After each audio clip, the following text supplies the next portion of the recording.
عليكم ورحمة الله وبركاته، أسعد الله أوقاتكم. كيفكم إخواتي؟ شو أخباركم؟ اليوم بدنا نحكي عن سيد طربي من عند الأستاذ جابر عباس. ورح نتعلم غنية أحلى ظهور القمر الأستاذ ملحم بركات. طبعا بوجه تحية كتير كبيرة للأستاذ جابر عباس على هذا السيت الرائع.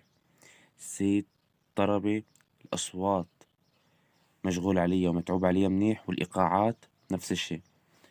شباب اليوم رح نتعلم هالغنية، بس بدك تعمل معي هذا الضبط والتشريقات وتابع الفيديو النهائي. حبايب القلب، أول شغلة بنفوت على التشريق، بنشرق المي وبنشرق السي.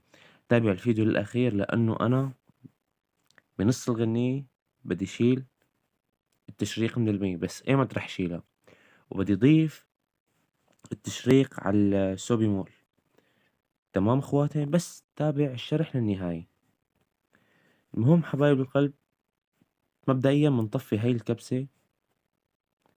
هاي الكبسة مشان التنقل بين الإيقاعات. التنقل يكون سريع. يعني كيف؟ هلأ أنا إذا شغلتها وبدي أتنقل من 2 لرقم 3، هيك كيف رح يصير عندي؟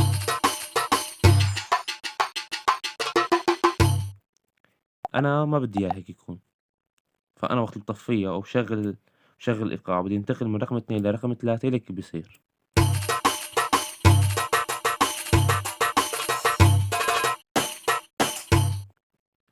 حبايب القلب،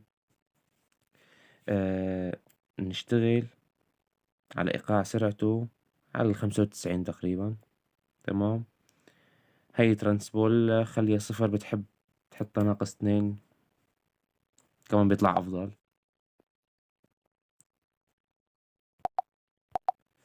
هلا رح نبلش بالمقدمة.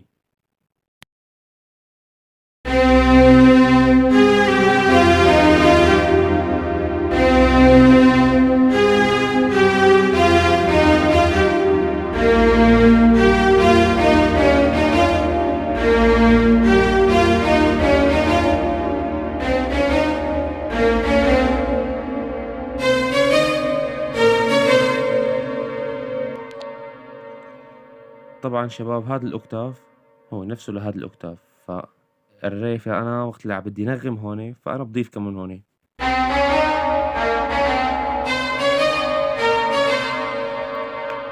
هاي المقدمة. هلا شو بنعمل؟ بنحط تأثير أو أندرو. عفوا، أيوه.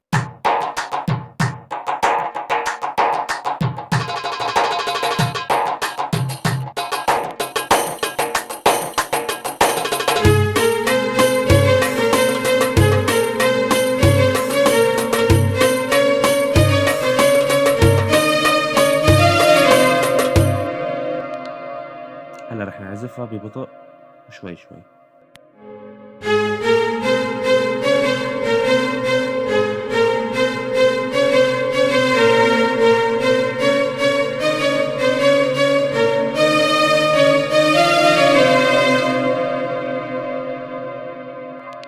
هلا مع إيقاع بتطلع أحلى.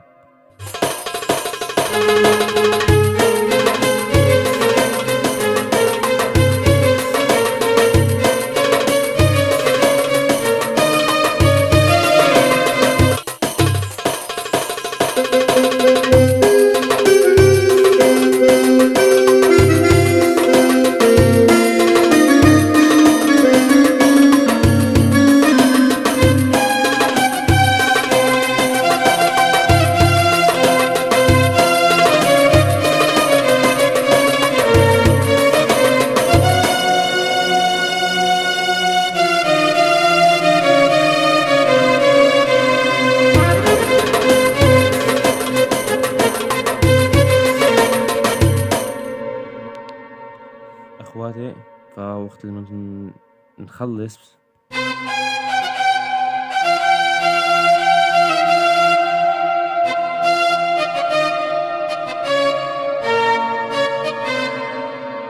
فهون فورا ننتقل على السول.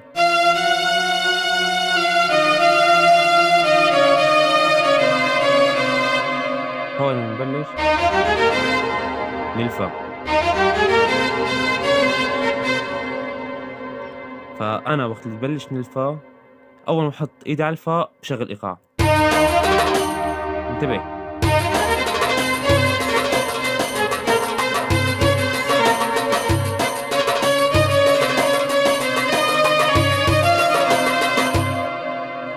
خلصنا من هذا المقطع بننتقل للمقطع اللي بعده. بعد ما نخلص هذا المقطع بيجينا المقطع اللي بعده.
هلا شباب ننتقل للانترو تبع الايقاع.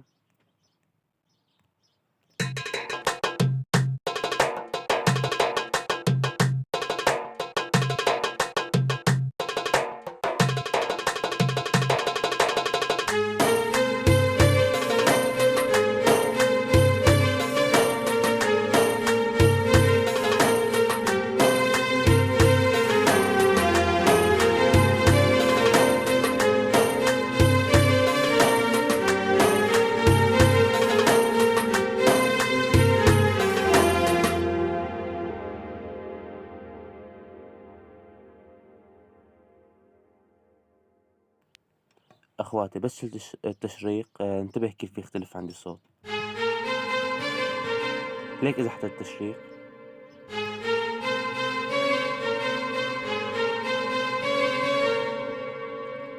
تمام حبايب القلب. هلا هذا الفيديو ما فيني اشرحه كلياته لانه رح يكون طويل كتير، فلهذا السبب انا بدي قسمه جزئين شباب. وشغلة تاني انا ما بدي اياك تحضر المقطع كلياته وتشوف الشرح كله، يعني شرح الأغنية كلياتها، لأنه أنت ما رح تجمع معي هون. بدك تعزف الغنية كلياتها، ما رح تبلش مقطع مقطع. فأنا بتمنى منك إنك تبلش من الغنية مقطع مقطع، تتدرب عليها منيح، يعني خليك تعزفها. بدي إياك تعزفها وأنت مغمض عيونك. أول شي ما رح ترتاح على الجوال لأنه هي 14 مفتاح إذا كان حسب شاشة جوالك. أنا شاشة جوالي صدقا صغيرة، فهيك عم تصير معي أخطاء لأنه المفاتيح كتير كبيرة، وأنا يعني أكيد أصابعي بدها تكون أكبر من المفاتيح اللي على الجوال. فلهذا السبب أخواتي بس حفظتوا هالمقاطع هاي بتمنى تحط لي تعليق إنه أنا حفظت الشرح. أنا حفظت الشرح، يعني إن شاء الله بعد يومين ننزل الشرح التاني. الجزء التاني من تعليم أغنية ظهور القمر. وبتشرف بالكل حبايب القلب. الله يجزيكم الخير، ما قصرتوا معي وكتر الله خيركم. ولا تنسونا بالدعم والاشتراك واللايك.